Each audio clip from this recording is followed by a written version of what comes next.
આપણા સંતાનોને એ શીખવવાનું છે કે સાચું શું ને ખોટું શું. એ પછીનો નિર્ણય સાચો જ કરશે એવી શ્રદ્ધા પણ રાખો. આપણે બધા જ આ સ્માર્ટ લાઈફને એમ માની બેઠા છીએ કે આ નવા જમાનાની સ્માર્ટ લાઈફ છે.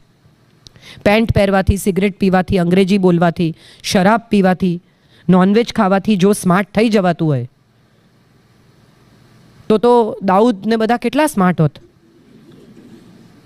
પૈસા કમાવાથી સ્માર્ટ થઈ જવાય એમ તમે માનતા હો તો અંબાણીને ત્યાં પણ બધા બહુ સ્માર્ટ હોવા જોઈએ, પણ એવું છે નહીં. તમારા ઘરમાં હેન્ડીમેન તરીકે કામ કરવા આવતો માણસ જે જાણે છે ને એ તમે નથી જાણતા. He is smarter than you in some things, isn't it? So that means smartness has nothing to do with technology. Smartness has nothing to do with what kind of phone you use. તમે iPhone 14, 15 વાપરતા હો એટલે તમે smart છો એવું નથી. તમને વાપરતા આવડે તો તમે સ્માર્ટ છો. અને મોટા ભાગના લોકો આ 14, 15 જે વાપરે છે એ ફોન ઉપાડે છે, ફોન લે છે, વોટ્સએપ આગળ મોકલે છે, ફેસબુક ઉપર 2-4 ફોટા અપલોડ કરે છે. અને મોટા ભાગનાને મેં જોયા છે કે આમાં ફોટા બહુ ફાઇન આવે છે. એ સિવાય ફોનનો કોઈ ઝાઝો ઉપયોગ નથી, પણ આમાં ફોટા બહુ ફાઇન આવે છે. સો બેસિકલી મારી સાથે જે આખી વાત મેં તમને કરી એ પૂરી કરું. આપણે બધા માણસ તરીકે જન્મ્યા. એમ કહેવાય છે કે અનેક યોનિઓ પછી માનવ શરીર મળે છે. ન પણ માનીએ એકવાર તો એટલું તો માનવું જ પડે કે આપણી પાસે કશુંક અદ્ભુત છે જે વિશ્વના બીજા કોઈ પ્રાણી પાસે નથી. 84 લાખ યોનિમાંથી પસાર થયા ન થયા, પુનર્જન્મ છે નથી, આવી કોઈ દલીલમાં પડ્યા વગર પણ જો માનીએ તો એટલું તો માનવું જ પડે કે આપણે દુનિયાના તમામ પ્રાણીઓ કરતાં સ્માર્ટ પ્રાણી છીએ. હા કે ના? આપણે એટલું તો માનવું જ પડે કે આપણા પૂર્વજો હતા, દાદા હતા, એના દાદા હતા, એના ફાધર હતા. સો ધેટ મીન્સ આપણી પાસે પેઢીઓ છે અને પેઢીઓ પાસેથી આવેલું જ્ઞાન છે. મારી મમ્મી આવું કહેતી, એવું કેટલા બધા લોકોને આપણે કહેતા સાંભળ્યા છે.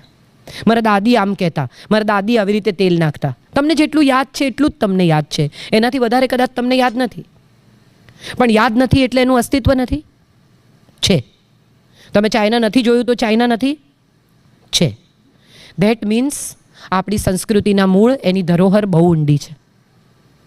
તમે જાણતા નથી, તમે ત્યાં સુધી પહોંચી નથી શક્યા, માટે કદાચ તમને એવું લાગે છે કે સંસ્કૃતિ માત્ર વસ્ત્રમાં, ભોજનમાં, વિચારોમાં, પ્રવૃત્તિમાં ટકી છે.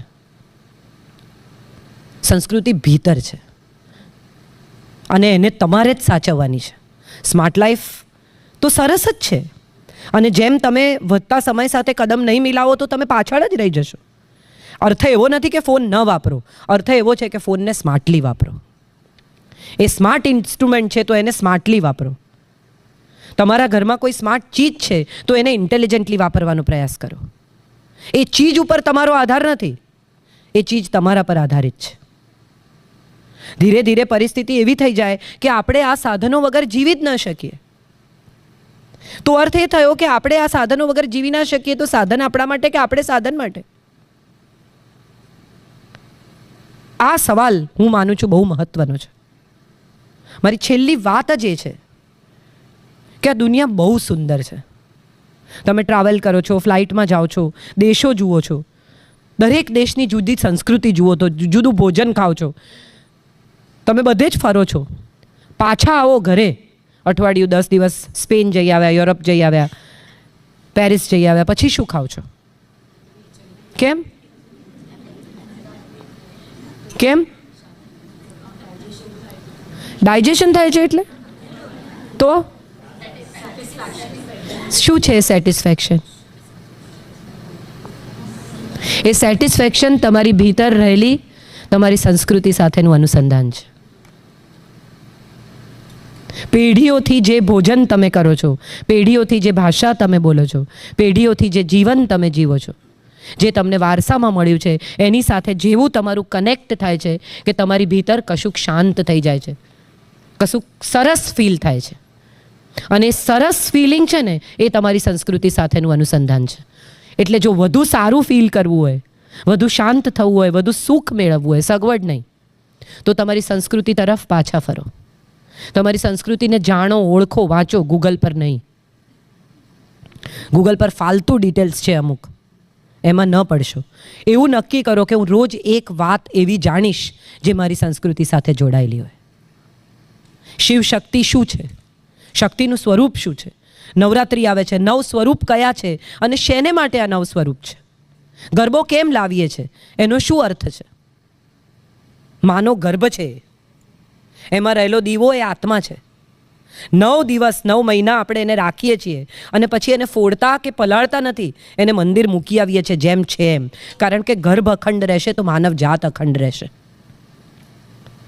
આપણે ખૂબ અત્યંત શક્તિની પૂજા કરીએ છીએ અને ત્યારે નૃત્ય કરીએ છીએ. શું કામ કરીએ છીએ? ગરબા શું છે, કેમ ગાઈએ છીએ ગરબા?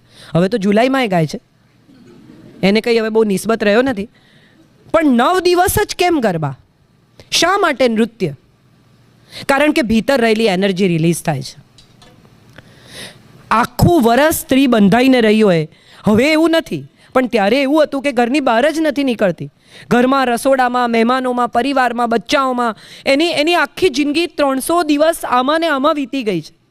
હવે 9 દિવસ આવ્યા છે જ્યારે પૂર્ણ શ્રૃંગાર કરીને સરસ તૈયાર થઈને પોતાની એનર્જી રિલીઝ કરે છે.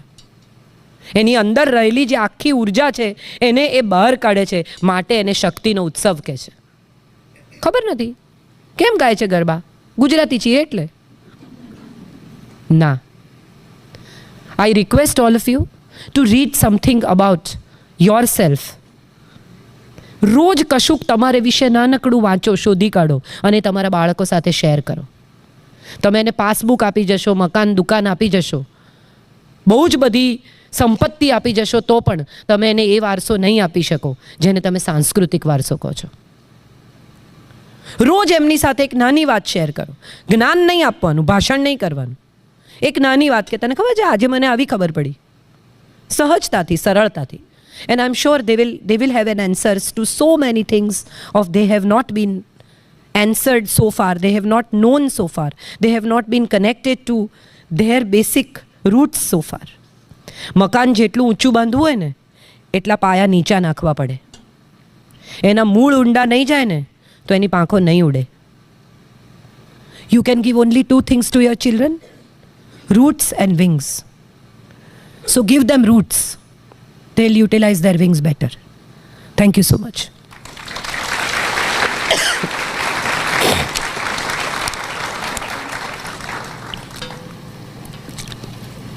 તમે મને કંઈ પણ પૂછી શકો છો. Feel free. મારું કંઈ વાંચ્યું? હલો હલો, મારે ઘેર જવાનું છે. માઇક બંધ કરી દીધી કે જાઓ પત્યું. મારે, તમે મને કંઈ પણ પૂછી શકો છો. Feel free to ask. મારું કંઈ વાંચ્યું હોય? જી ma'am.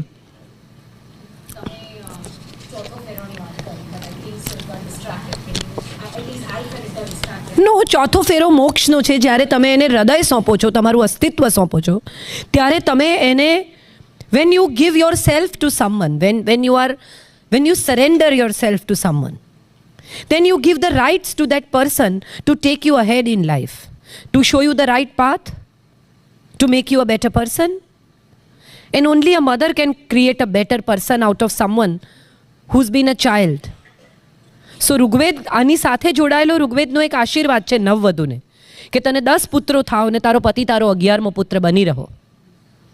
So your husband is also your child and you have the responsibility to take your child ahead or show him a better path. ને આમ તો ચાઇલ્ડ જ છે, સાસુએ મોટું કર્યું એટલું કર્યું, પછી તમને સોંપ્યું કે હવે બાકીનું મોટું તું કરી લે.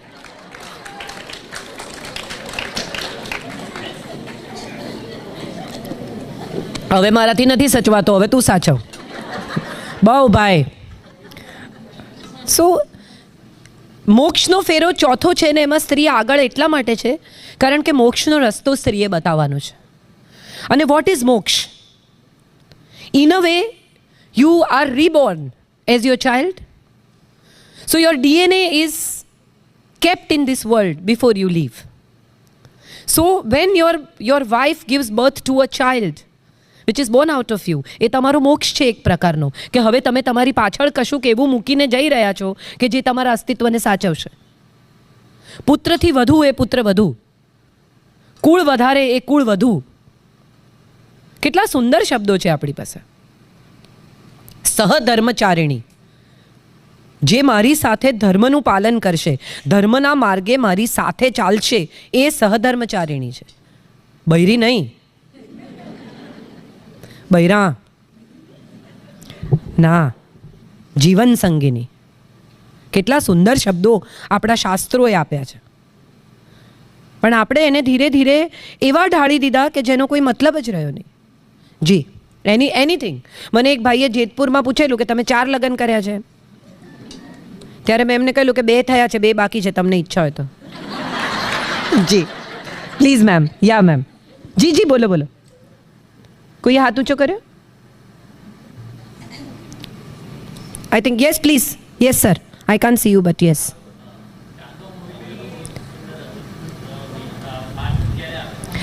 મારી ફિલ્મ ચાંદલો જીઓ સિનેમા પર છે, પણ તમારે ત્યાં તો આઈપી બોક્સમાં દેખાશે. પાર્ટ 2 નથી એનો, એમાં પાર્ટ 2 ન હોય. પાર્ટ 2માં એવું થાય કે સાસુને પરણે ને વહુ સાથે અફેર કરે, એવું કરાય નહીં. So this is where the film ends. પણ મારી બીજી ફિલ્મો આવશે બહુ ઝડપથી. હમણાં એક કારખાનું કરીને ફિલ્મ ચાલે છે, હમણાં 2 ઓગસ્ટે જ રિલીઝ થઈ.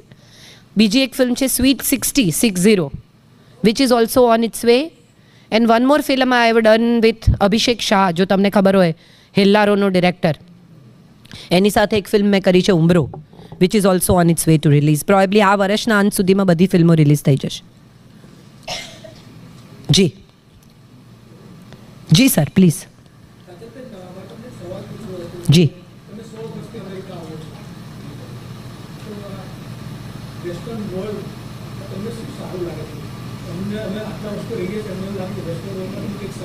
બહુ જ બધું સારું છે. એક વસ્તુ નહીં, અનેક વસ્તુઓ સારી છે. પેશન્સ છે પુષ્કળ લોકોમાં, ધીરજથી લાઈનમાં ઊભા રહી શકે છે.